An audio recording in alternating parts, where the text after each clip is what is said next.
Tonight on Joy News Prime, investors express worry over Ghana's ability to settle its debts in the short to medium term as the debts continue to pile to unsustainable levels. Economist Professor Godfrey Bokpeng has been speaking about the implications for the Ghanaian economy. If you borrow essentially a CD denominated, you need to convert that to dollars, but that is also going to burn through your international reserves and it will feed through exchange rate depreciation. Concerned mobile network subscribers demand total withdrawal of NCA directive for mobile network customers to re-register their SIM cards as they declare February 8 as No Calls Day to compel the authority and their telcos to find better and more innovative ways to go about the exercise. And we, the individuals in the country, don't know anything whatsoever is going on, which is very bad. So I think I'm going to join. I can't. I will still make home. As for me, I will still have to make home. But a lawyer for the ANC has fired back at the group, urging them to henceforth resort to the use of fax, telegram, gong, and talking drums. We hear some of your thoughts on this as the group insists any attempt to block the alliance would amount to an infringement of their property rights. Medical Superintendent at Axim Government Hospital tells court trying woman accused of faking her pregnancy and kidnapping he found no evidence that Josephine Mensah had been pregnant. In business, more than 2,700 firms wiped out of the official list of registered companies for failing to file their annual returns despite several warnings. That means is that people doing business with them are doing so at their own risk because they have not been made active to do business with. If you want to bring these companies back into the register, they would necessarily have to go through the courts. Joy News Prime is on Joy Prime as well as on your DSTV channel 421 and GoTV channel 144. Thanks for choosing us. I'm Israel and this is your home of independent, fearless, and credible journalism. Stay tuned in.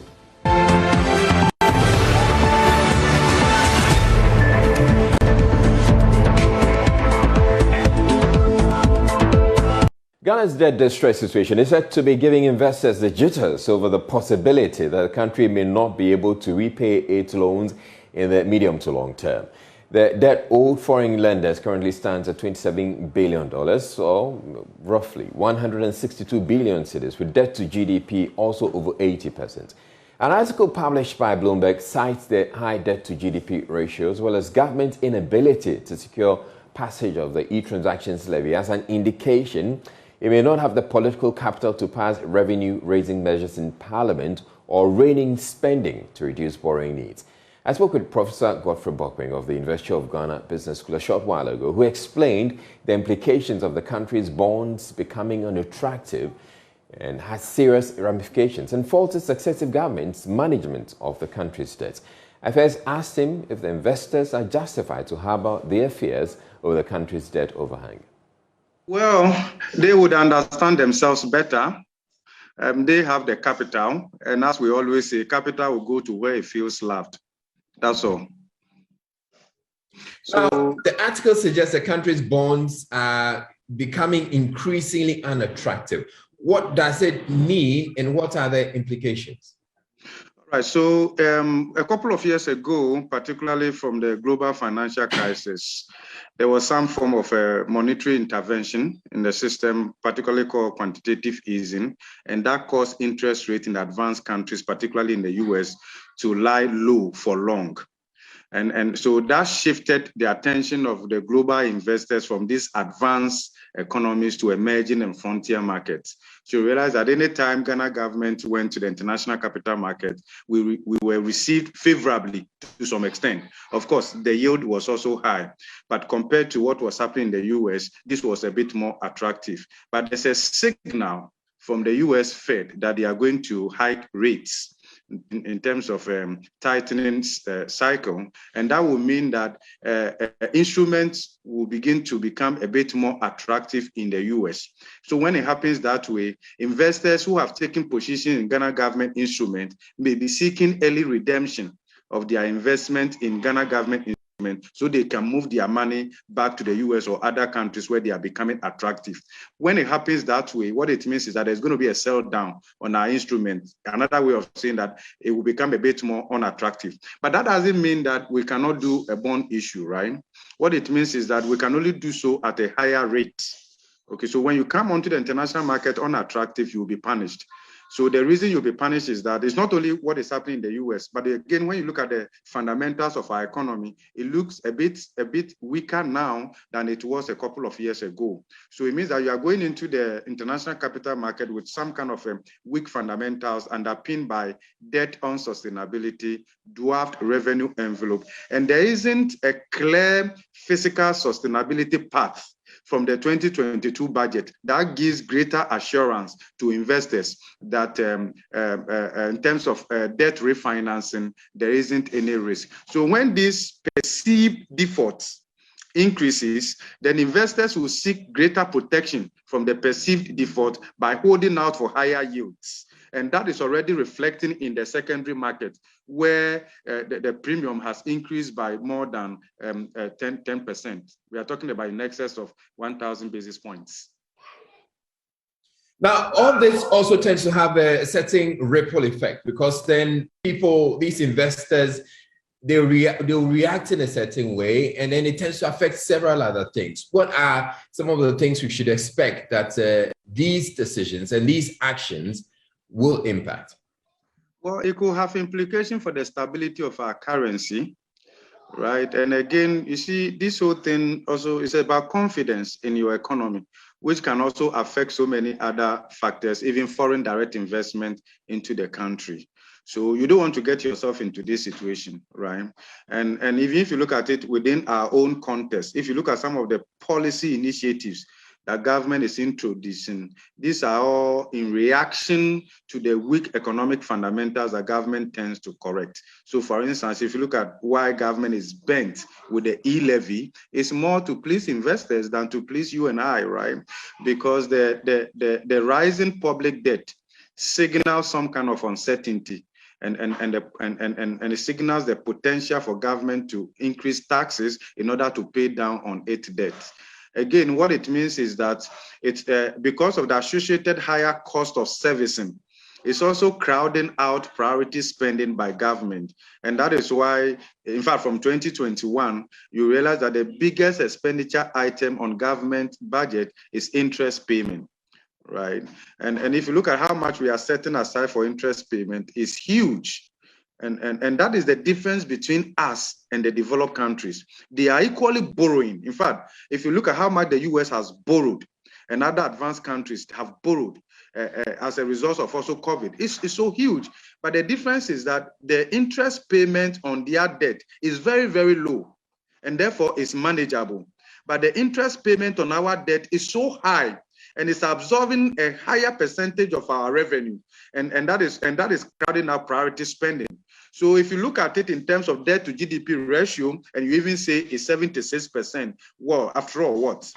But if you look at the associated servicing costs relative to the size of our revenue envelope, then you know that it's not sustainable. And somebody can predict that where we are, it is not sustainable. It's just a matter of time, and the economy may collapse.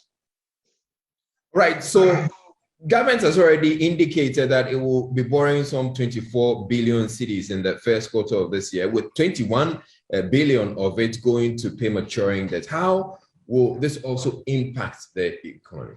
Yeah. So if you look at government refinancing plan, you cannot take that entire amount as fresh debt, because we don't really have an active sinking fund to pay down on our debt.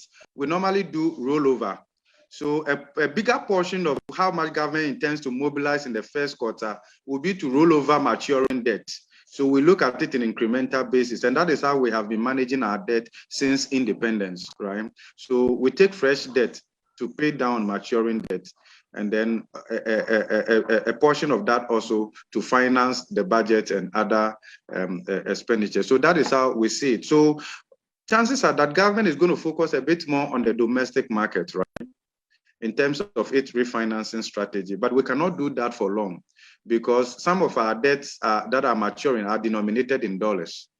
and you will need dollar to pay them. So if you borrow essentially a CD denominated, you need to convert that to dollars, but that is also going to burn through your international reserves, and it will feed through exchange rate depreciation. My own reasonable expectation is that by the end of this year, the CD would have crossed 7 Ghana cedis to $1.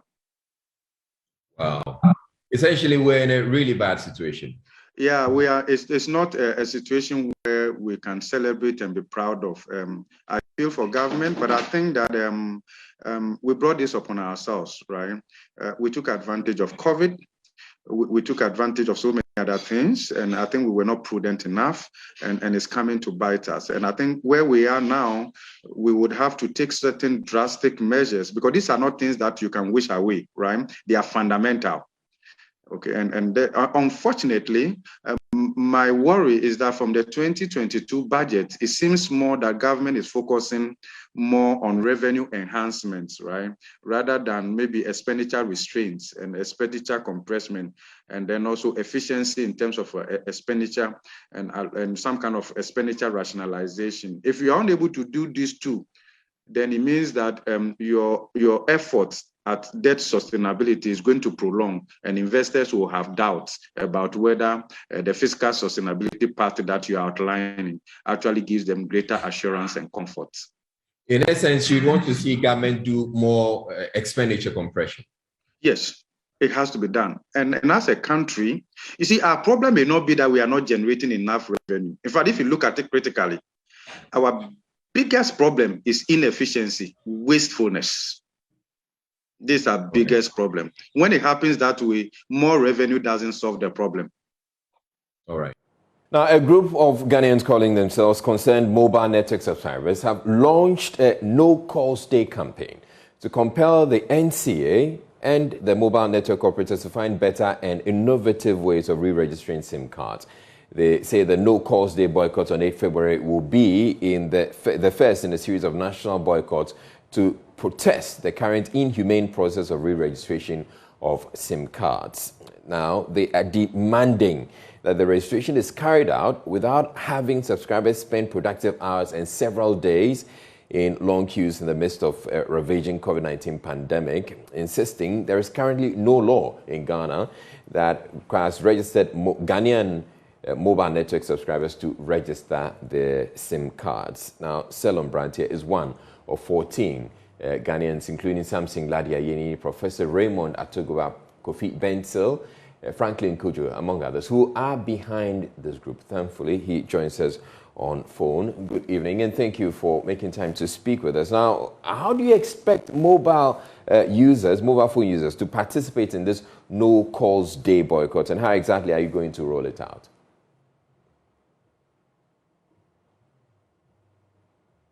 Hello, Mr. Brantier. Hello, can you hear me now? Yes, I can hear you now. So I was asking, hello? Yes. Yeah. I was asking, how do you expect the mobile phone users to participate in this No Calls Day campaign, and how exactly are you going to roll it out? Well, it is by public education and then appealing to the good the good intentions of the public. To the extent that this has been promoted on social media and other channels of communication so far, we are going to create that awareness and increase it from now till the actual day that we intend to go on this undergo this exercise. Basically, what we want to do is to create the awareness and let the authorities in charge of this SIM registration understand that this is something that this is a simulation of what will happen if they still insist on the March 31st deadline of cutting off all those who have not registered their SIM cards as of the 31st of March. And it is an indicative factor also to the telcos that this is the kind of loss in network traffic that's going to happen, as well as the consequent effects on the whole Ghanaian economy as a whole. But then the main thing here, or the main issue here, is the fact that we believe that there are so many issues that this current re-registration exercise is riddled with that needs a second look at. And this is a way to let the general public also partake in the activity to ensure that we send a resounding message to those who are running the system to understand that Ghanaians are not pleased with what is going on, and therefore we need them to have a second look at the processes that are involved. Let's look at what you're asking the people to do, mobile phone subscribers to do again. You're saying that what, on that day, they shouldn't make any phone calls? Yes, we are asking all Ghanaians who believe in what we are doing or who have been inconvenienced by this re-registration exercise and who are not pleased with the mode in which it's being conducted to not make phone calls on that day or receive phone calls on that day. We want to do that just to be able to show or register our displeasure at the way in which this thing is being handled, and also to send a message to the authorities that we as the beneficiaries, we as Ghanaians, we as honest, tax-paying Ghanaians, are not really in full subscription of the way in which these things are being handled. And therefore, by doing that, it is akin to a digital sit-down strike, if you would, where we are not going to use the voice services of our subscriptions just to be able to register our protest and our displeasure at the way in which things are being handled. But you're okay with text messages and WhatsApp and the rest? Yes, I mean, we are okay with text messages, WhatsApp messages, all other channels of digital communication. But what we are saying is that if we did not take voice calls and we also did not make voice calls, it will be significant in registering or showing the level of displeasure that we collectively have as Ghanaians for the process. No, but you also realize, Selom, that it's going to be quite tough. We're in an era where we use our mobile phones for virtually everything. We're communicating constantly. How is it going to be possible that we're not going to communicate or make phone calls or receive phone calls on that day? Well, nothing that is, what do you call it, nothing that is embarked on is easy. And here we are just trying to send a signal, and we want to make ourselves heard by not talking. Sometimes you would have to run certain things in silence, and it is an inconvenience, basically, if you are not able to communicate. But we are doing this, or we are sacrificing this particular activity, or sacrificing our ability to make these voice calls, just to demonstrate that this is the kind of thing that we are going to lose on the 31st of March if this kind of this attitude of non-committance by the NCA and associated bodies are concerned. This is what is going to happen eventually. This is what the NCA deems to be the right way to solve the problem. And therefore, by doing this, we are also trying to demonstrate to them that that is not the best way to do it. And the fact that we are proceeding on this should be something that will show the level of our displeasure. If we are willing to dispense of the chance of doing voice calls. NCA lawyer Pokwedu say he's also actually on the line. He's joined us. We'll be speaking with him shortly. But he has a post on his Facebook page, and it reads, "When people speak as if they know all the laws of Ghana, I shudder. Claims that there is no law that requires SIM cards to be registered or re-registered is bogus, to say the least. What law was the original SIMs registered under? Or they bought pre-registered SIMs? Even pre-registered SIMs are registered in someone's name. Re means there existed a law for the initial re. Too many luminaries, agendapreneurs in this land, concerned whoever should go and read LI 2006, 2006, LI 21111, and EI 63 and come again." Now, how do you respond to his reaction? If you read the statute books in Ghana, you would realize that there are many laws that are not adhered to strictly to the fullest of the letter because of the inability to have the right framework to enforce these laws. I would not speak from a legal perspective because I am not a legal person. There are others in the cohort of those of us who are calling for this boycott who can effectively answer the legal questions.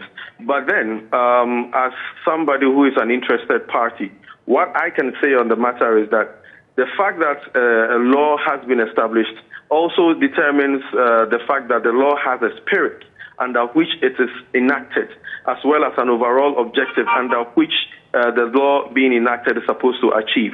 It is better to look at it holistically in that context instead of picking out aspects of it to push your case, if that was the word to use, just to then exercise whatever powers you have, just because you feel you are compelled to do so, or it is at your convenience to do so. Laws are made to regulate public activity or to regulate the activity of humans, and laws are not made to restrict or inconvenience humans.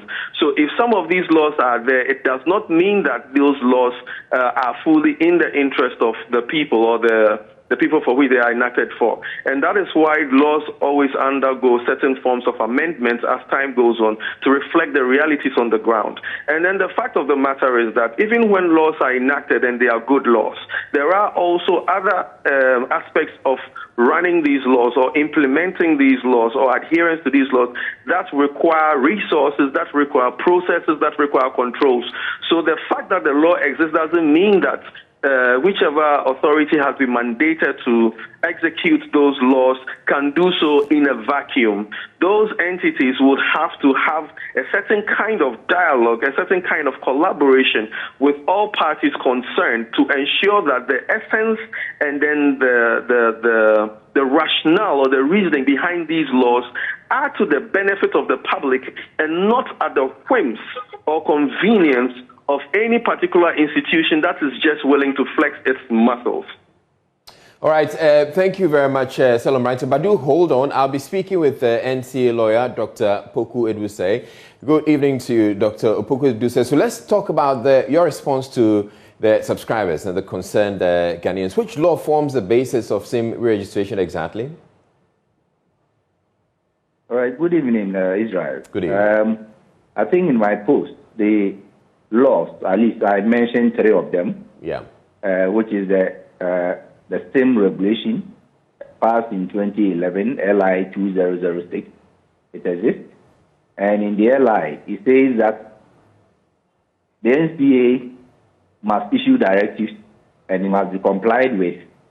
Also, all network operators or service providers are mandated to ensure that the regulations are complied with in the issuance of SIM. It goes on in paragraph 2 to state that no SIM card should be activated until it has been registered. So this law has been in force since 2011. And what we realized was that the implementation was amiss at some point, in that you get out of the airport, you're able to buy a SIM. That SIM has been issued in someone's name. So if you are able to commit a crime, it could be traced to someone else and not you, the real culprit. We realize that there are a lot of them in the system, and the system is fucked up. So a decision was taken that there's a need to sanitize the system.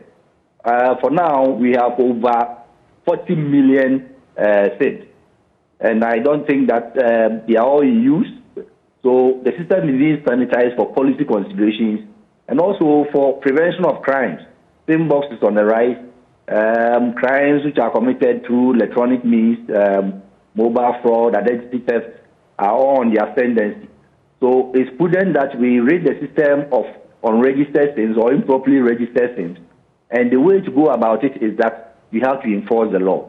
So the narrative of the concerned group, and for me, it's surprising that the word concern always turns into opposition kind of agenda.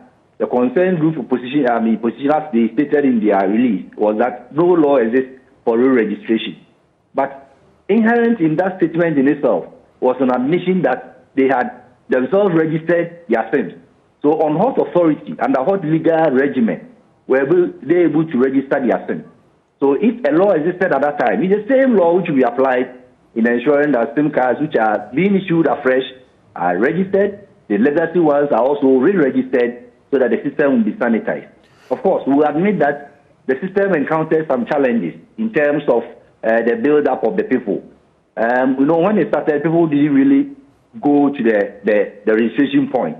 But when you go to January, they realized that it was getting closer to March, and they trooped there. So it brought a lot of stress on the system, and then it wasn't functioning well. But in the past 2 days, realized that those complaints have gone down because the NCA has sat down, worked with the network operators, worked with the developers, and made sure that the system is enhanced. So it's going to improve over time. And the government is also conscious of the fact that you wouldn't want people to lose their SIMs. So the concern expressed by the group that they going off on February 8th will be indication of what will happen on March 31st when all Ghanaians go off.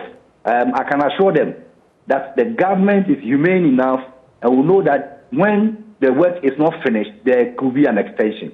So if that extension comes, people will be able to register whatever thing they want to register. So that fear, I am allaying it at this point, that the registration must pick up, and when it's not done at the end of March, the government is humane enough to go and give us authority to extend whatever period we have given. That we can be assured of. All right. But for there to be claims that there are no laws in place was a misnomer. Now, one of the arguments that has been made is that people have registered their SIM cards. Now, as a result of challenges or deficiencies in the system, some people are using SIM cards without necessarily going through the proper process of registering them. Why must the people who did the right thing be made to pay for the wrongs of those who did the wrong thing? You know, Israel, this is what I want to say to that. You know, when we started with LI 2006, subsequent to that, in the LI 2006, the law says that the registration could be done with multiple number of ID cards. I believe that you didn't use your Ghana card to register your SIM in 2004. I believe you have been using the SIM since 2000. You never used Ghana card because the card system had not come into fruition. And the law allowed for several cards, voters card, driver's license, NHIS card. All of them have been. So the database we have now is fucked up. But subsequent to LI 2006, a new LI is passed in 2012. And that law, LI, is the National Identity Register Regulation, which introduced or fleshed out the substantive law for the National Identification Authority. That said that certain services, before that service can be rendered, every state institution must insist on only the Ghana card. So by implication and by interpretation, the use of a plethora of ID cards has been changed by a new regime in which Ghana card has been made mandatory. So as it is, until we started this process, I would say that over 99% of people had not used Ghana card to register their SIM. So it means that the law, after being changed, requires that you comply with the new regime, and that new regime insists on a single card, which is a Ghana card issued by the National Identification Authority. Hence the change. All right. Now, also hold on. We have joining us CEO of the Telecoms Chamber, Dr. Kenneth Shigbe. Good evening to you, Dr. Kenneth Shigbe. Now, how does the Telecoms Chamber react to this planned boycott by the concerned Ghanaians? Well, Israel, good evening. Good evening. Well, to tell you the truth, today has been a very busy day for me. I've seen the statement. I have not read it comprehensively. But I hope that all of us, and I agree with the need to do SIM registration. I think it's a national critical imperative that has to be done. What we need to do is to work together, all stakeholders, work together to ensure that we can do this in such a way that the user experience is good enough for all citizens. So I hope that we will be able to engage with everybody, including the concerned group that you're talking about, to be able to ensure that we can have a better user experience for the consumer. Because definitely a boycott will have financial implication not only for the MNOs, but for every call that is made, there's CST that is charged, there are taxes that is charged on it. This is not the time for us to be doing that. So I would hope that we can all engage and jaw and be able to find a resolution to the challenges that confronted us, that we saw, and be able to get the processes moving as smoothly as they ought to be.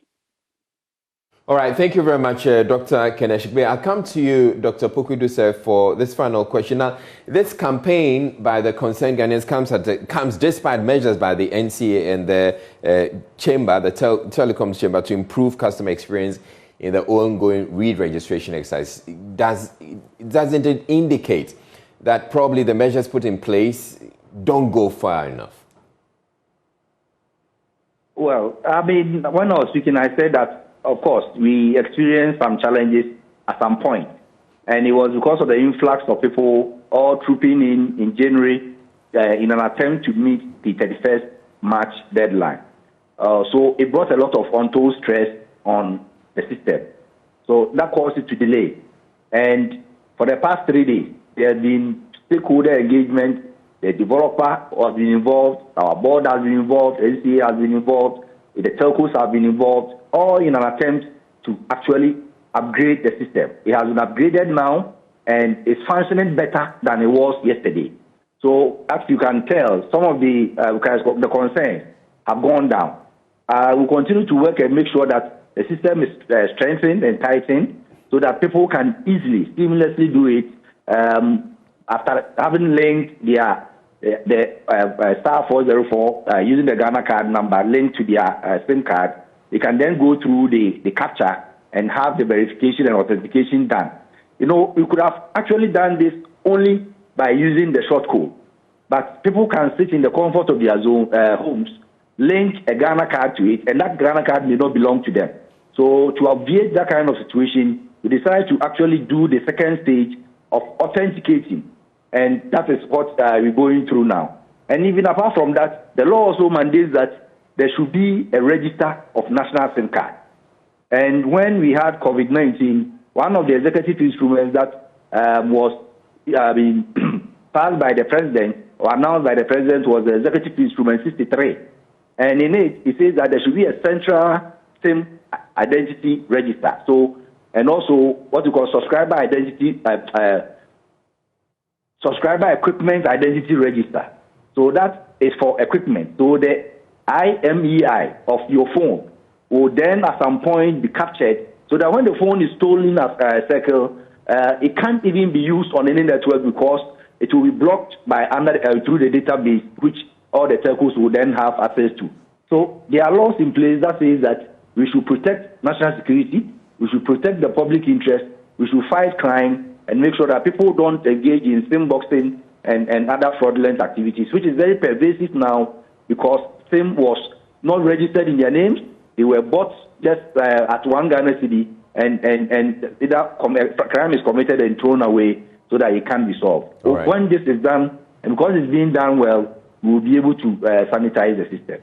All right, thank you very much, Dr. Poku-Duseh. He's a lawyer for the NCA. You're watching Joy News Prime.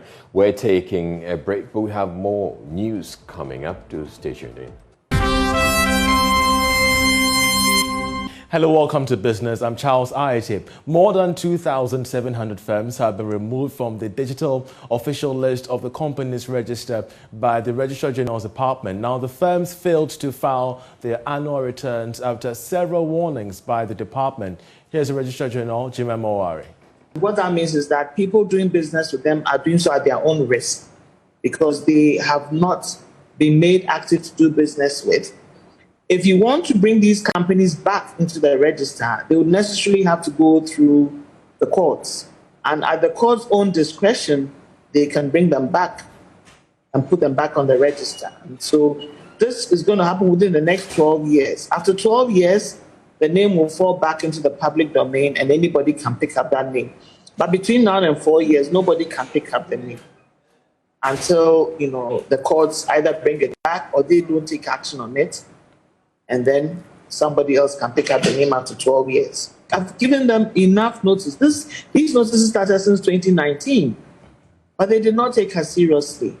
And what we did was we actually called each company's officers. We called them up and explained to them that there was the need for them to come and update their records.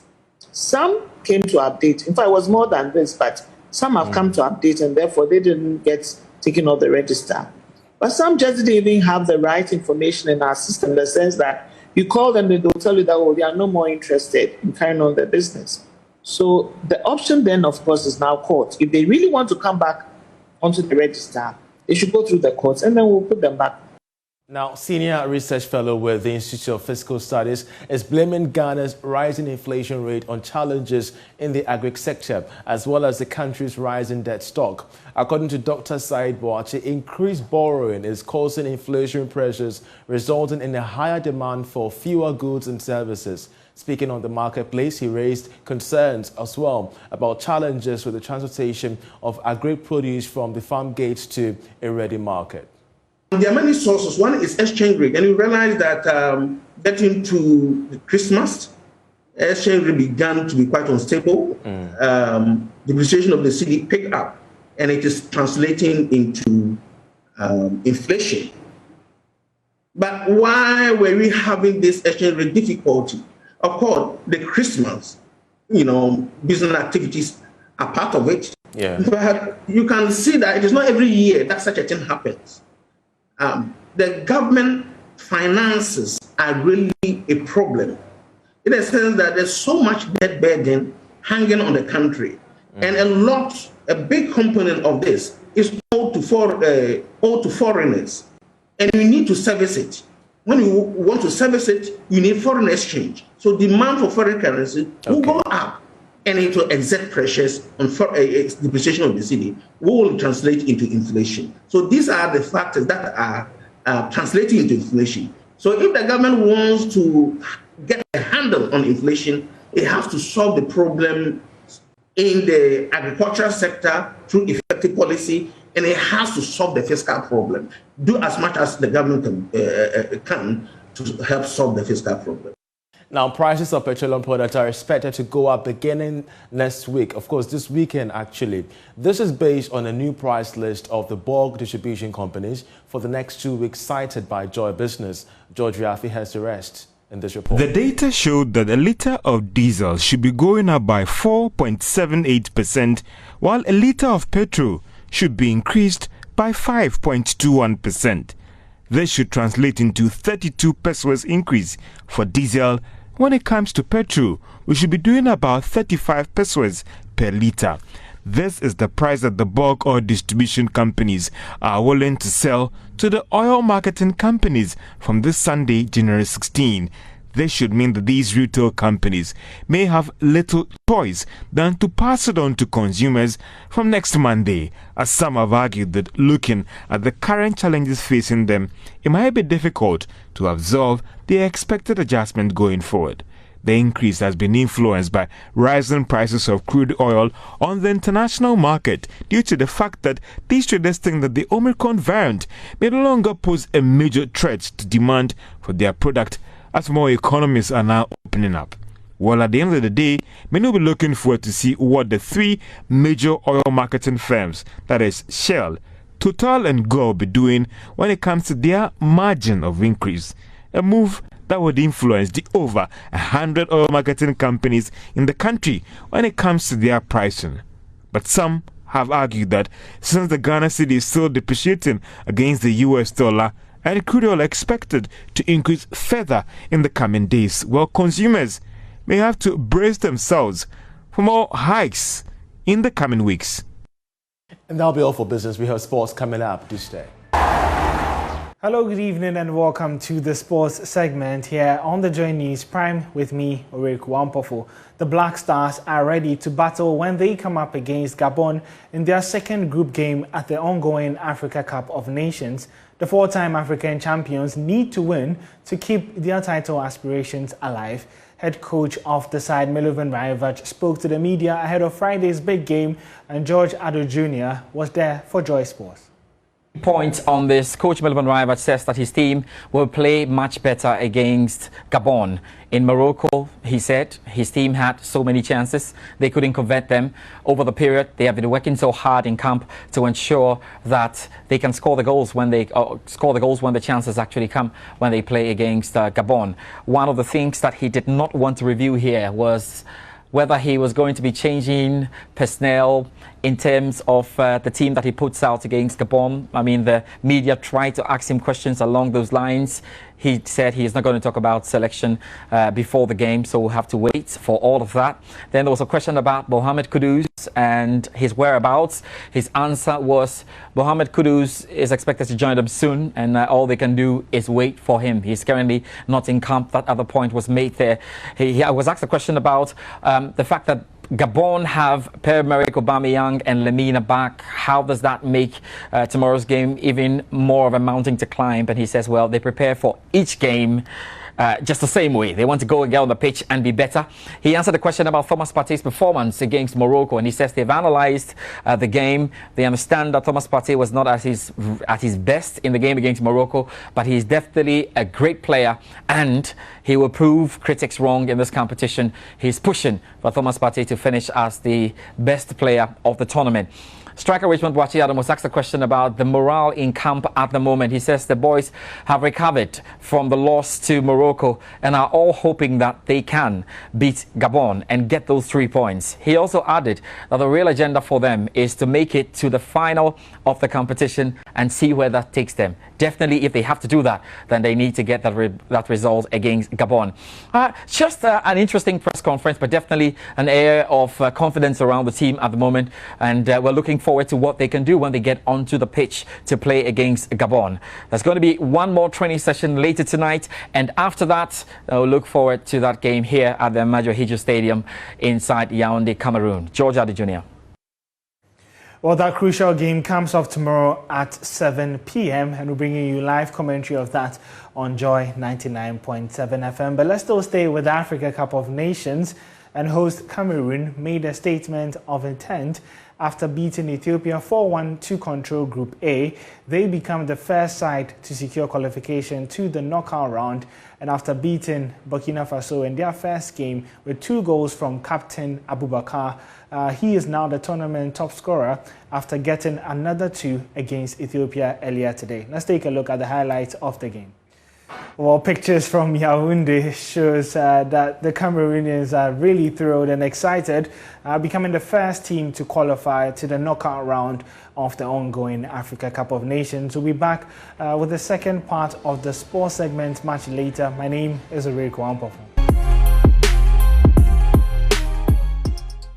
As it's time for Showbiz, and Becky Bex is here. Hello, Becky. Hello to you, Easy. How are you? I'm well. How about you? I'm fantastic. So let's talk about Kojo Ntwi. After 30 years and more of being in this industry, the music industry, he says that he's very excited that he could have fans who stuck with him throughout all these years. And so, and in the middle of that conversation with my colleague, from Joy FM, he revealed that each time for all these past 30 years, he, win a disciple. So he's like a disciple maker all the time.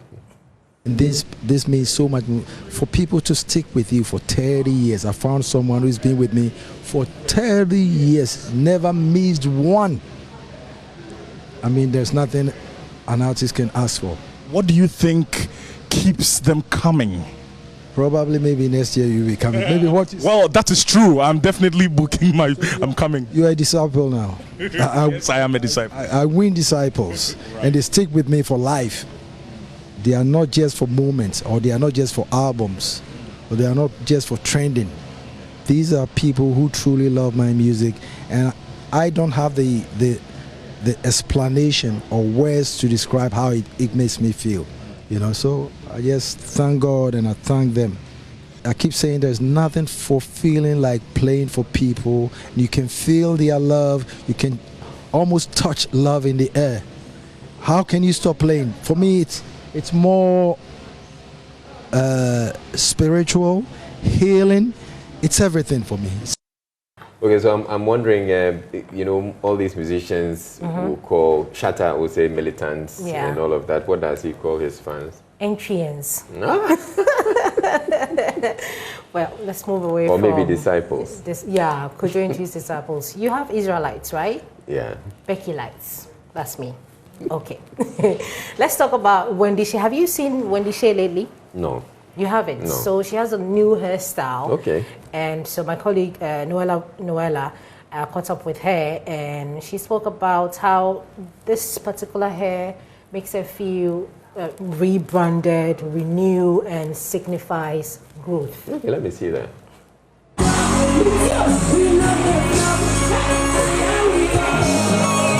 So I've been monitoring you back to back with your stage presence. You come on with, you know, your costume. Really, it looks like you carefully curate your costumes. You do it yourself, or you have a stylist?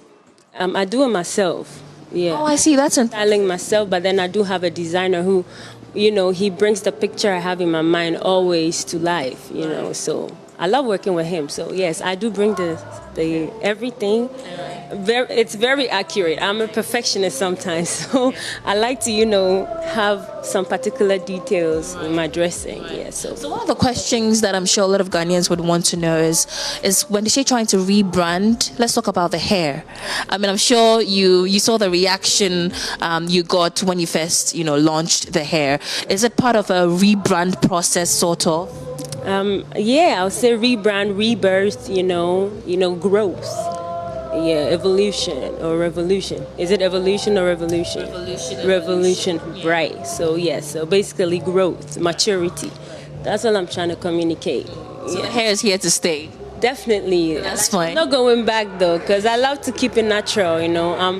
I'm appreciating God's handwork, because this is natural. So. Well, Wendy Shea right there. Yeah. Do you know Jason Momoa, the Aquaman star? No. Oh, you haven't. Well, he broke up with his wife. I think it was agreed that they just, you know, split because it's not working. Okay, so I didn't know him as Jason, but his face is very recognizable. So we wish them all the best. Yeah. Okay, thank you very much, Becky, for bringing us Showbiz. That'll be it for those of you who are watching on Joy Prime. But there's more news on the Joy News channel. Stay tuned in.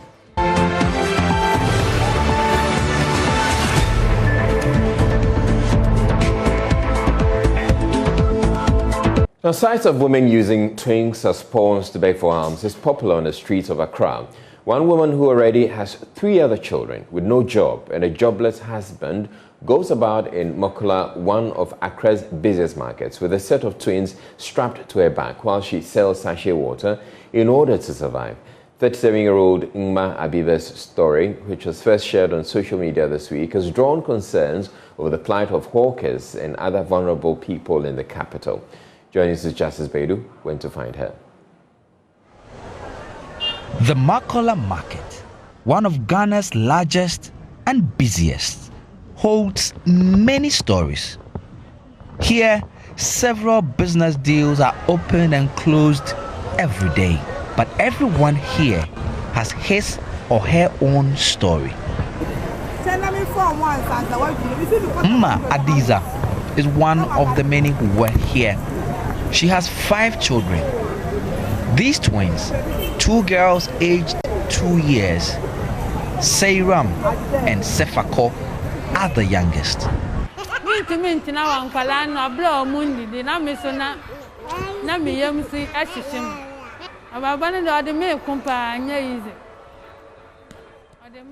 I can't look on while my children die of hunger. I'm at war in this life. It's even better now. In the past, even what to wear was a problem. I sold all my clothes to buy food for my kids. I used to go around begging for torn clothes to sew so I can get something to wear.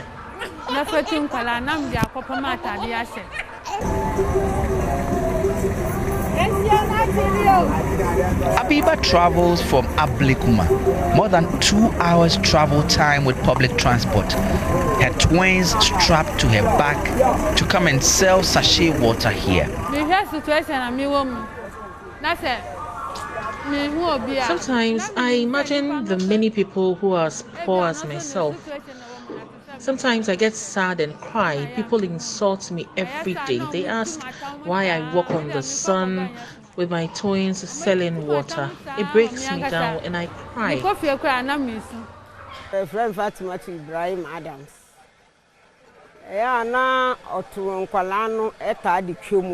She used to come here, and when people see her, they give her some money, but she was uncomfortable with begging, so she decided to take the kids and go around to sell water.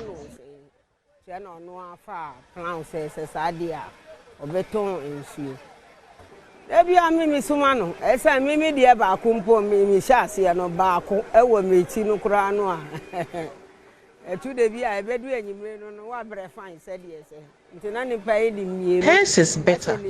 Unlike the people who just beg, she's working, even in her condition. I admire her bravery because it is not even easy just carrying one child on your back.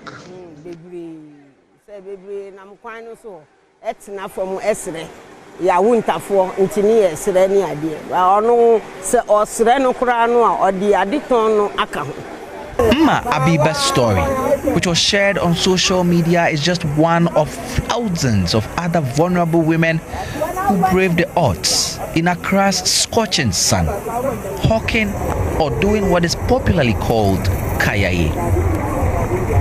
Aid workers have estimated that up to 50,000 women are trapped in this life in Ghana.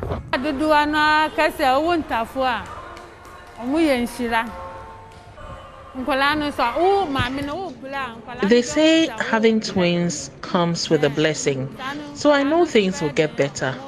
I don't joke with these kids.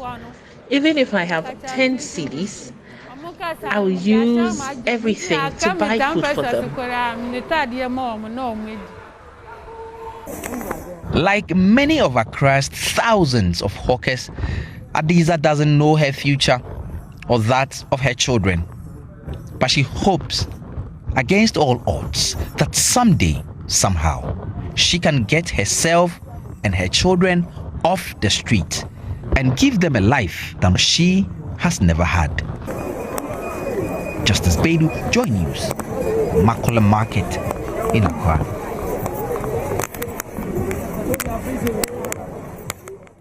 The Ghana Police Service is yet to arrest its officer who drove his vehicle into 3 unsuspecting bystanders at Atiko near Kaneshi more than 24 hours ago.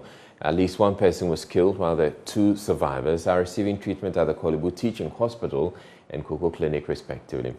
The policeman who was driving a Toyota Vitz vehicle was said to have been pursuing an errant trotro driver when he tripped over a mound and veered into the pavement, ramming into people. Parts of the body of the deceased victim, identified only as Abna, were severed. Manuel Kranting of our security desk visited the scene and our reports.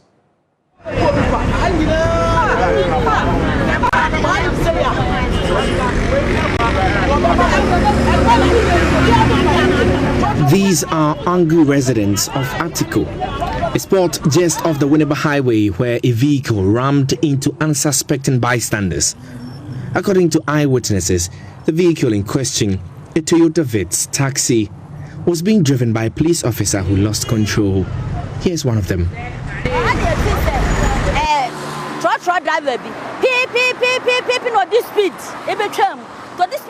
We all just heard loud honks from a trotro vehicle running at top speed, just drive past us.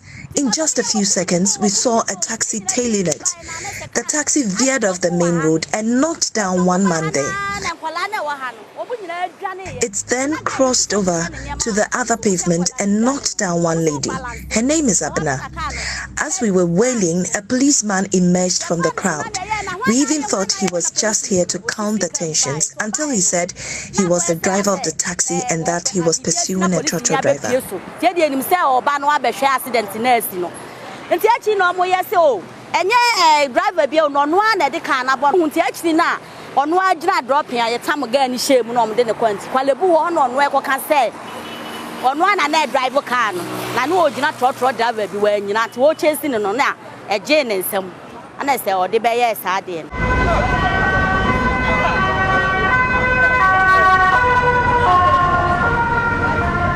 Three people were knocked down. Even though 2 of them are currently receiving medical treatment, one of them died on the spot.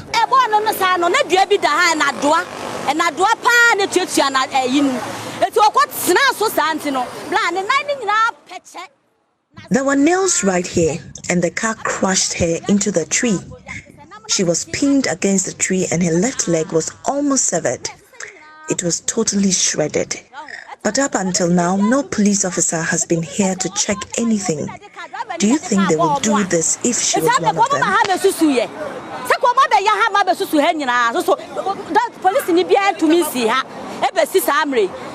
This has left many of the vendors at the spot, which is one of the busiest bus stops on the stretch, visibly spooked.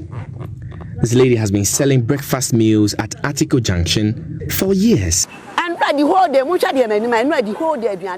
am extremely terrified. I couldn't even eat the whole day. Yesterday, I had to throw away all the food I had cooked.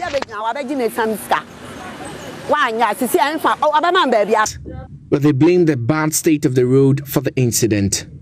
They want the deep gullies and potholes to be fixed to avert a recurrence. This is the second reportage that I'm doing on this bad road. And what I'm saying is that it's a major contributing factor.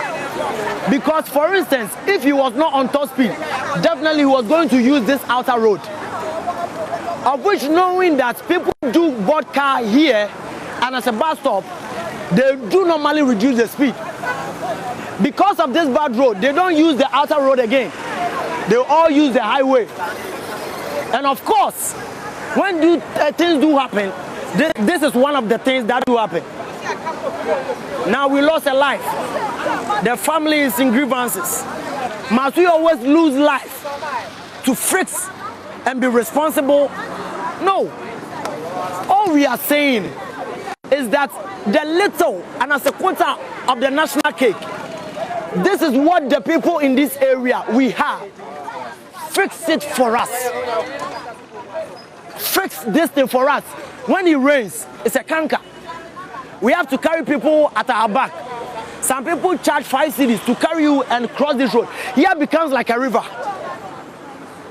This gutter is choked because all the water that is coming has to use one route. And we find ourselves terribly in situations that sometimes we feel that we are not Ghanaians or we are left out. It is a more than something peoples. Into I'm not on my pan in my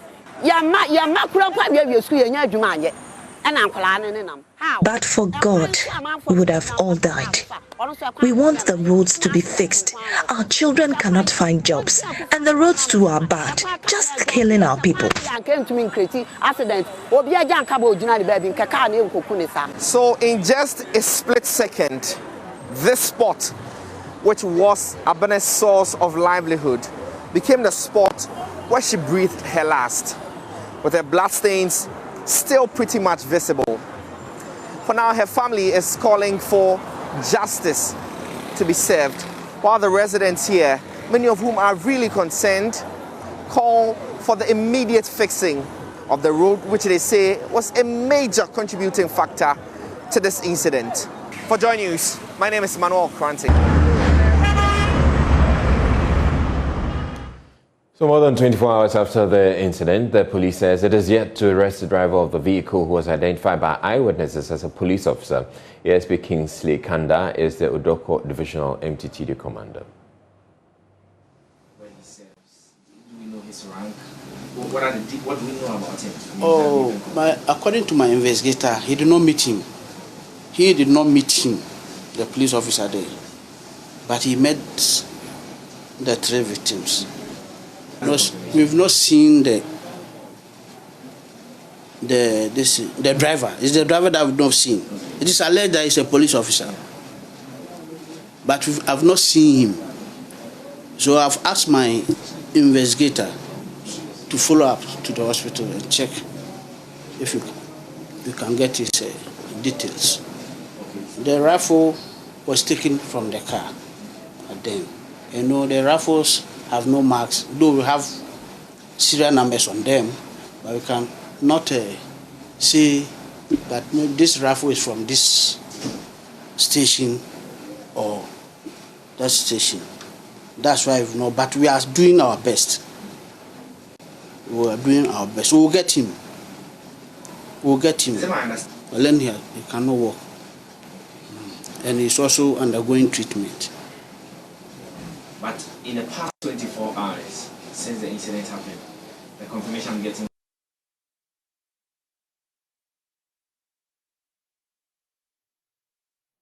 But what is the protocol for such cases? Joining me over phone is security analyst Adam Bonner. Good evening to you, Mr. Bonner. So typically, what is supposed to happen under such circumstances? Oh yes, good evening, Israelite. Well, what is supposed to happen? I'm surprised I think it's the MTTD commander for the Odoko area. Yes. Saying that the weapon is not marked. That cannot be true. I know the Small Arms Commission has marked all weapons belonging to the Ghana Police Service. And so, if he claims it is not marked, and yet it has a serial number, the serial number, obviously, serial numbers are serial numbers. Anyone who knows about serial numbers would know that you cannot have two serial numbers for items. It doesn't happen anywhere. And so I am surprised at his level. He's saying the weapon is not marked. They have serial numbers, and I know the Small Arms Commission has marked them. And so by now, just as they would have done if it was a civilian who had committed this heinous crime, they would have shown the civilian's face in the public, letting everybody know who they are looking for. Because obviously this is a dangerous person, because if he left his, assigned AK-47 in his private vehicle and absconded, then this is a dangerous person. The police should be giving us information about us and telling us they need the public's assistance in arresting him. And so to come up with this lame excuse and say, you know what, we don't know who he is, what is he talking about? I don't think he is actually telling us everything. I don't want to sound very harsh, but I am surprised at the posture of the MTTD commander in the area, Israel. So essentially, he is saying that they haven't really been able to identify the gentleman, and that it is alleged that he's a police officer. How can he say it's alleged that he's a police officer? The gentleman drove a vehicle. He drove a vehicle. Who is the vehicle registered to? Whether it was a taxi or it was not a taxi, who is the vehicle registered to? Where is the location? What is the location address of the vehicle? Obviously, someone was driving that vehicle. And so, I'm told from your report, he followed the victims to the hospital. And so if you follow them to the hospital, there are surveillance cameras. There are surveillance cameras all the way from wherever this incident took place to the Kolebu Teaching Hospital. And so to say you don't know, and these cameras, and this happened, from the footages I've seen during the day, these cameras are able to capture images of persons in the driving seat. And so it should give some clear indication of who, whether it's a male or it's a female, someone approximately a certain age, a certain height. All this information would show. And so it is this is my imagination, how the MTTD commander comes out to say, we don't know who he is, and we are still investigating. I don't think the kind of policing Dampare is, discharging in this day and age in this country is what this police MTTD commander seems to be doing. I don't think he knows what he's talking about. Now, eventually, if he's found, what would you expect to happen?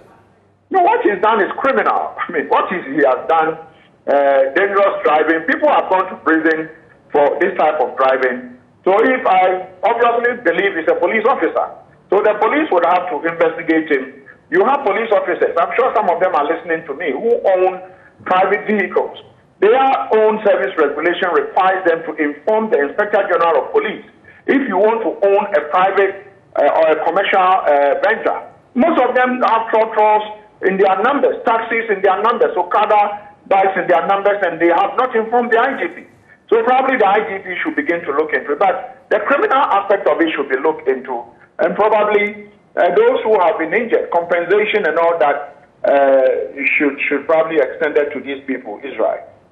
All right, thank you very much, Dr. Adam Bona, for sharing your insights with us. Now, the medical superintendent at the Exim Government Hospital in the Western Region, who is now a witness to the case of alleged fake pregnancy and kidnapping in Takrady, Dr. Jerry James Abobra, has told the Takrady Circuit Court that per the physical full blood count and ultrasound examinations done on accused Josephine Payne Simmons Mensah, when she was admitted at the facility, she was a healthy, non-pregnant, premenopausal woman. Dr. Abobra said he sought permission from the accused to examine her, and after the examinations, it turned out that she had not been pregnant. Dr. Abobra, together with Michael Pra, the carpenter who found Josephine at the Jehovah Witness Church at Exim, and Ebenezer Nyame Aye, a tailor who saw Josephine at the carpenter's shop, all testified before the circuit court. Correspondent Natalia Kwanzaa has more in the following report. Today we are here at the Takrady Circuit Court for the hearing of the alleged fake pregnancy case. Today 3 witnesses were called in. The first witness, which happens to be the carpenter at Azim, who said he first saw the lady after she went missing for some time. The second, a tailor, who happens to be closer to the carpenter. And the third, the doctor at Azim, Jerry James Abobra. Well, he says that after cross-examination, they found out that Josephine Simmons Payne was a healthy, non-pregnant, premenopausal woman. We have been speaking to the counsel for the accused, lawyer Philip Fifi Bachman. Oh, we are progressing. We are progressing as is expected by the bench and the bar. So I believe that we are all doing our best. Yeah. But were you satisfied with proceedings today? Of course. Prosecution called 3 witnesses, and I had to cross-examine all the 3 witnesses, though I had to seal the lips of the PW5, that is the doctor from Azim. So we come next time, and I come and continue with my cross-examination. What happened was that I would have finished, but the doctor's witness statement was not provided to me. So everything that was said was not disclosed to me. So I had to, take that viva voce evidence and also go and study whatever he said before I come. So it was like a surprise, but eagles are not surprised. The Takrady Circuit Court. My name is Natalia Kwanzaa, reporting for Joy News. The African Center for Energy Policy ASEP is alleging that the Ghana National Petroleum Corporation is seeking to assign interest in some of Ghana's oil blocks to Jubilee Oil Holdings, a company registered in the tax haven of the Cayman Islands. ASEP claims its checks have revealed that this company is registered with Dr. KK Sapong, CEO of the GNPC, and Freddie Bele, board chairman of GNPC, as directors.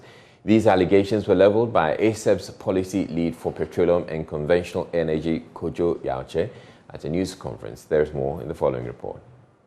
The alleged transaction relates to GNPC's quest to acquire 7% commercial interest in oil blocks. GNPC in 2021 announced moves to acquire the said interest, adding that to be transferred to its subsidiary company. ASEP, however, claims that discovered that GNPC rather intends to assign the interest to Jubilee Oil Holdings. ASEP supports the acquisition of the 7% interest in the Jubilee and 10 fields. However, the right processes must be followed in respect of Ghanaian laws and proper corporate governance practices that project GNPC among its peers on accountability benchmarks. In addition, how the corporation has become broke from a strong cash position in the early years of oil production is a major subject for government's attention. Otherwise, additional interest will not necessarily produce a better corporation. Again, the PRMA reflects the country's philosophy on the management of petroleum resources. It is not the enemy of GNPC. The corporation must find ways to fit into that philosophy to advance the overall national interest rather than the attempts to evade the dictates of the PRMA with convoluted schemes such as the new efforts to relocate assets in Ghana to the Cayman Islands. Mr. Yauchi has been giving some additional details regarding its search on Jubilee Holdings. GNPC at the time of communicating to the public knew that its intention was to assign the interest to a company called Jubilee Oil Holdings Limited, registered in the Cayman Islands with Dr. KK Sapon and Mr. Freddie Blay as directors. ASEP's search has not yet ascertained the beneficial owners of Jubilee Oil Holdings. It is important to note that the representation of the CEO and board chair of GNPC with their names in the General Registry of Cayman Islands is not enough proof that GNPC is the owner of Jubilee Oil Holdings. However, in the absence of evidence on shareholders of Jubilee Oil Holdings, we proceed with the assumption that GNPC owns the company. While the corporation has not provided public information on the strategic essence of this approach, the unofficial explanation received by ASEP indicates that the corporation intends to use the offshore company to pay off the loans for the acquisition before the interest reverts to Exploco. GNPC or government has not commented on these allegations. Well, Andre Japa Mesa is Deputy Energy Minister. He joins us for more on this. Good evening to you. Now, last year, GNPC announced this acquisition. At what stage is the process? Well, good evening, and good evening to your church listeners.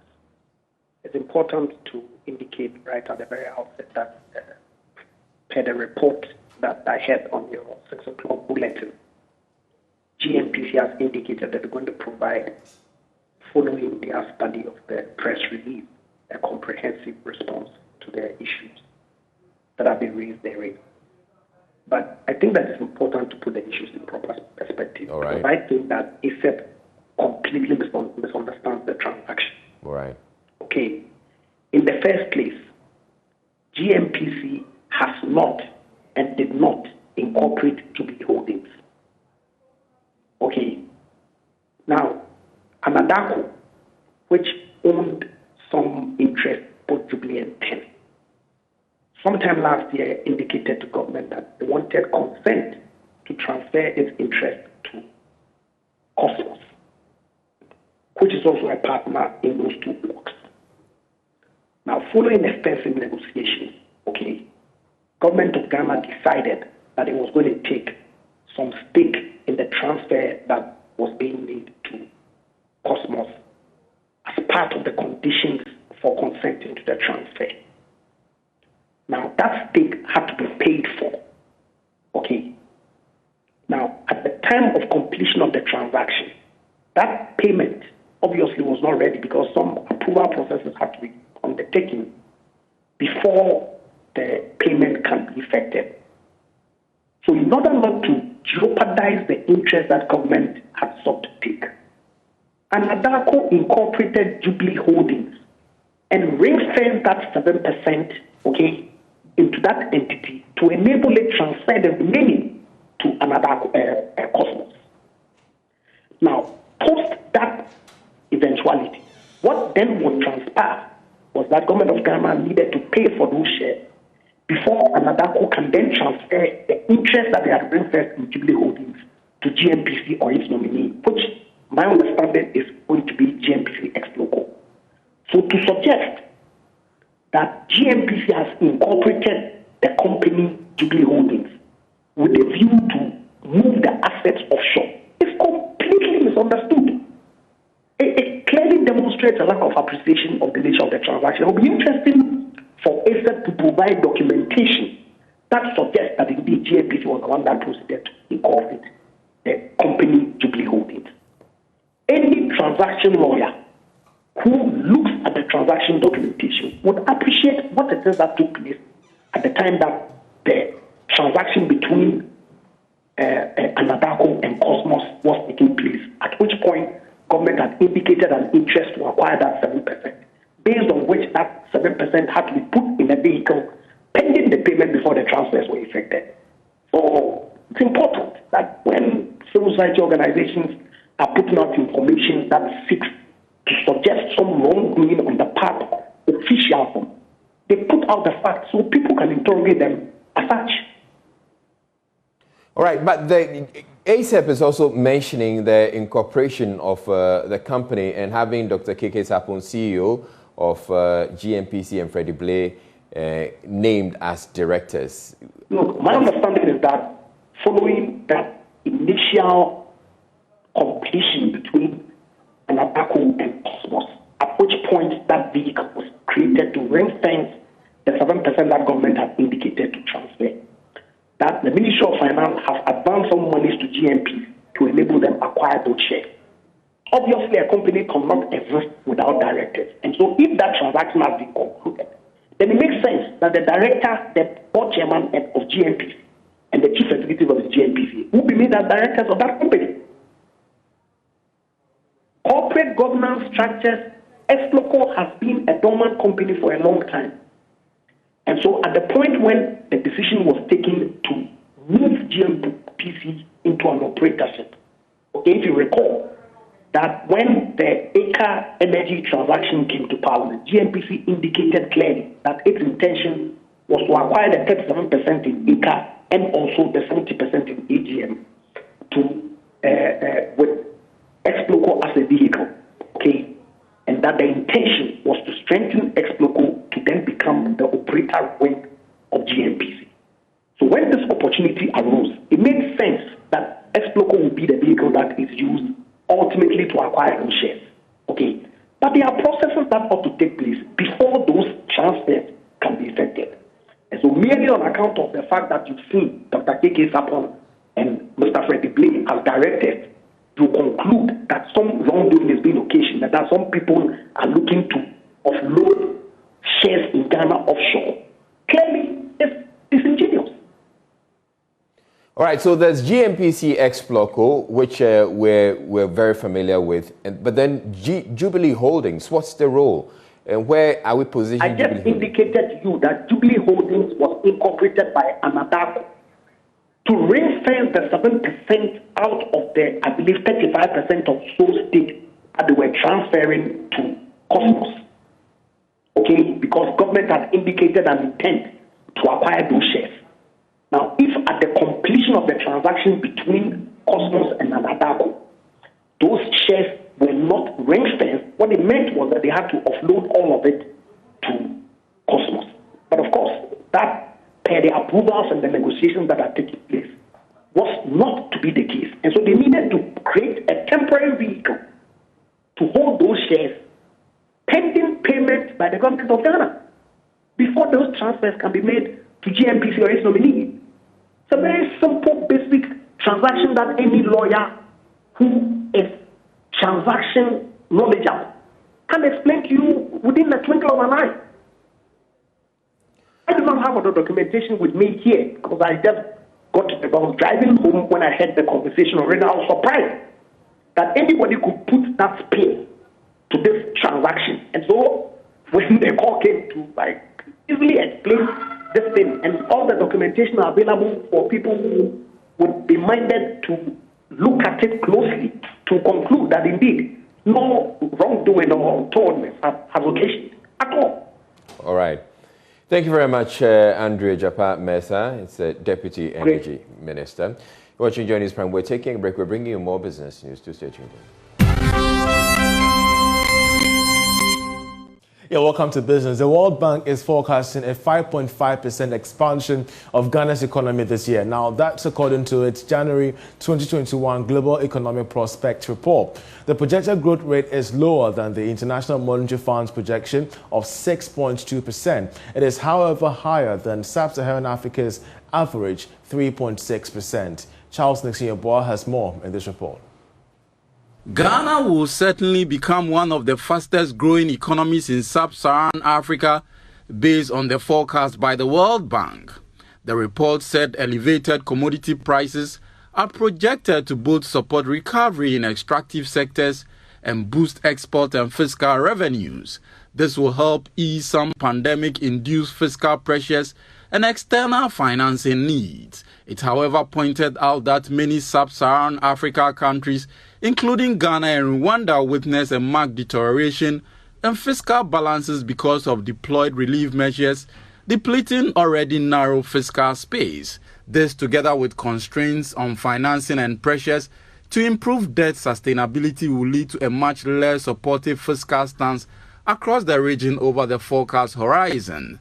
The World Bank also forecast a growth rate of 5% for Ghana in 2023, but maintained the 4.1% rate for last year.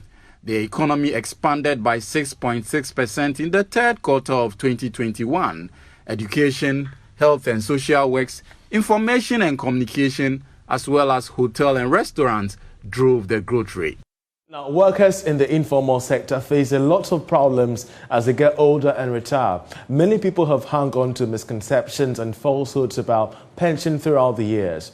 But the failure to set up a pension plan frequently places a financial burden on the children of these retirees. In this report, Live FM's Manalisa Frimpong delves into the myths and intrigues of informal sector retirement.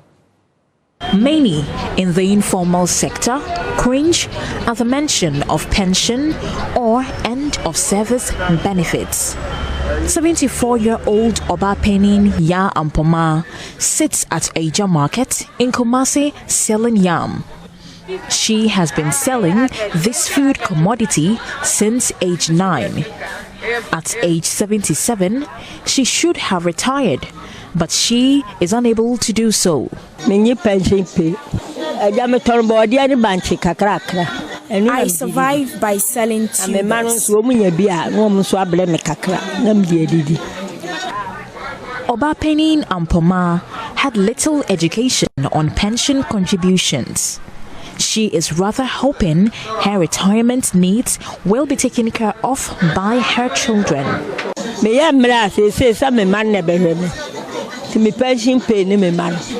My children are my end-of-service benefits.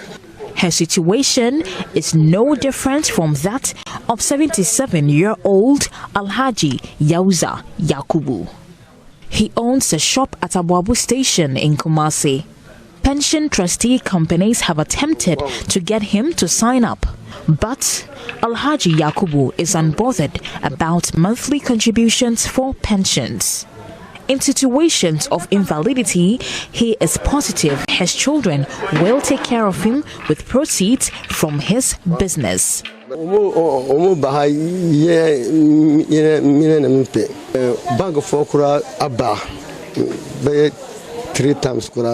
Pension fund management companies have tried to convince me, but I have refused to give in.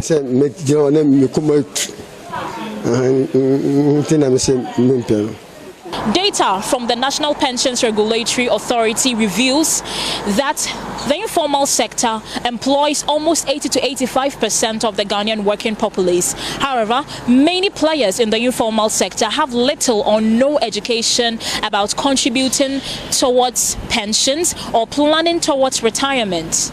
And this causes most of them to live below the poverty line during their old age.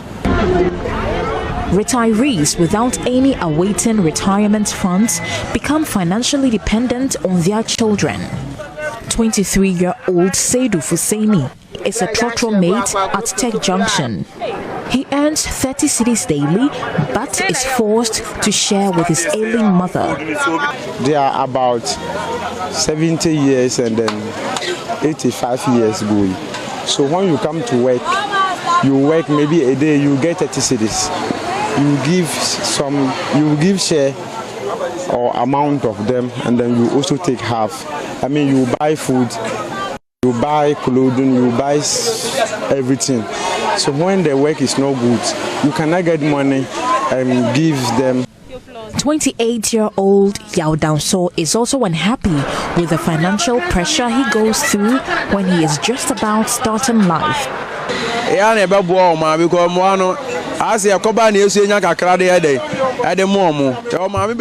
parents are living in bad conditions, but we split our income with them. yesika ne so ana mo bia so mfiri ba bia manti kakra na se wan siri na benya wo se wutem na ade bi ko na so keep bi. Many informal sector workers wish they were rolled on to pension schemes. However, trust issues and misconceptions are keeping them away. Our contributions get locked up at the fund management companies. I am not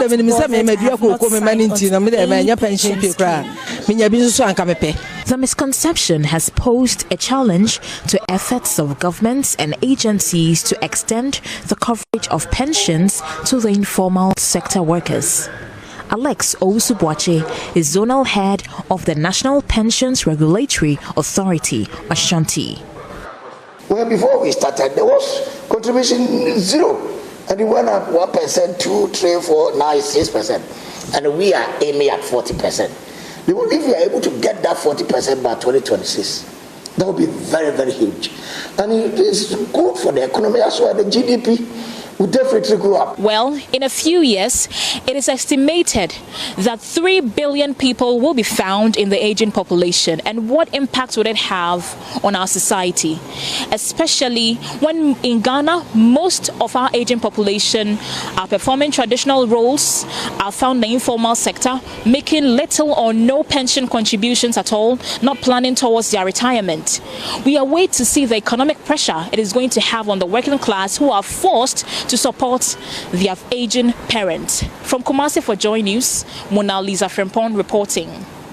At this juncture, we'll leave you with a summary of international business news, after which we have sports. To stay with us.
Welcome to the second part of the sports segment. In just about 24 hours time, we'll be finding out the destiny of the Black Stars as they would have played their second group game against Gabon. The team is confident ahead of the clash, and Joy Sports' Asari Bidiako, he's been looking ahead to the big game tomorrow evening at 7 p.m. Their destinies in their own hands on Friday after a disappointing performance and a 1-0 defeat to Morocco in the opening Group C game on Monday. Victory against Gabon is non-negotiable. Ahead of the game, pressure is mounting on the four-time African champions who last won the trophy in 1982. But head coach Milovan Radovac expects his team to secure all 3 points. Tako smo i 2010. prvu utakmicu izgubili 3-1, pa smo došli do finala, tako da kažem normalno da imate pritisak, ali onaj pozitivan, jer pre svaku utakmicu, pre utakmice sigurno da ne znate rezultat. Yes, exactly as you said. So there is always a pressure, but you know, coaches are used to live and work with the pressure, because every next match is the most important, you know. We still have 2 matches to play in our group, so we are thinking about the next one, Gabon match. This is the most important match for us at the moment, and we are trying to to channel this pressure into a positive performance. The Black Stars were heavily criticised after the Morocco defeat. For striker Richmond Boachie-Adam, the criticism will motivate them to beat Gabon. It's our duty to take criticism, and as I said, most of the players, I don't know what they think, but I was speaking based on my side and those who are not able to hold these things. And for the first game, losing the first game, football country like Ghana, it's not going to be easy. I understand it myself, and you need to deal with it. I have a way of dealing with issues like this, but I am not in the mind of every player, and I don't know how some players can take it. For me, I see these things on social media as a wake-up call to tell you, hey, we believe in you guys. We are not saying anything to put your spirit down, but rather we need a result. This is how I take it. But who has not been on the level of taking these things may take it differently and may respond in a different way in his or his head, and it is going to cause a lot of problems. But for me, I always believe if you are not being criticized, then it means there is something wrong. The Black Stars are third in Group C, 3 points behind leaders Morocco and second-placed Gabon.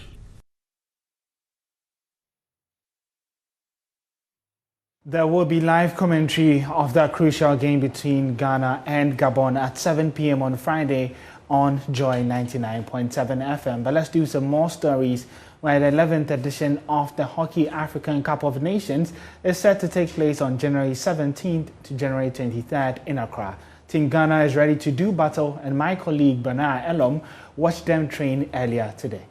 The Ghana hockey national team have started training ahead of the African Cup of Nations, which is slated for January 17 to 23. Ghana will play host to 8 other African countries in the African Cup of Nations. The event will be the 11th edition for the men and 8th edition for the women. Head coach of the Ghana national team, Patrick Taylor, believes his team are ready for the tournament. For the past 4 weeks, we are preparing. Because of the COVID, there was a small break. Then after the COVID, then we start preparing very hard just 4 weeks ago. But I think the preparation and everything is going on well. Everyone is fit. The psych is a little bit high, and I know performance is going to be very, very high. This time around, we are aiming to go to the World Cup for the first time. You know, history has to be rated. So this time around, I believe my boys are going to do very well to qualify for the World Cup. According to the team captain, Elike Makaba, there is no pressure on Ghana to win the tournament.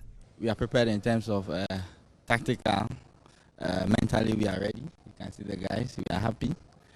There's absolutely no pressure on the team. Clearly we are not the favorites. That takes away a lot of pressure. So we are ready. We are ready to give our best. The pressure is on us to give our best, to be the best of ourselves. And that's what we intend to do. And that's what the team is ready to do, put up their best. He also explains why Egypt and South Africa are the front runners to win the tournament ahead of Ghana. I think that South Africa and Egypt are front runners. They've always been front runners, and they've not stopped investing in the sport to continue to be front runners for the past 2 years. For instance, South Africa have been out there. 2020 they were in the Olympic Games. They performed marvelously. We watched them online. Egypt has been out and about. 2020, 2021, they've been very active in the game. Unfortunately, same cannot be said of us. The game has been off for almost 2 years. That notwithstanding, most of the guys we have been around for some time. We've played, and we'll do our best, like I said.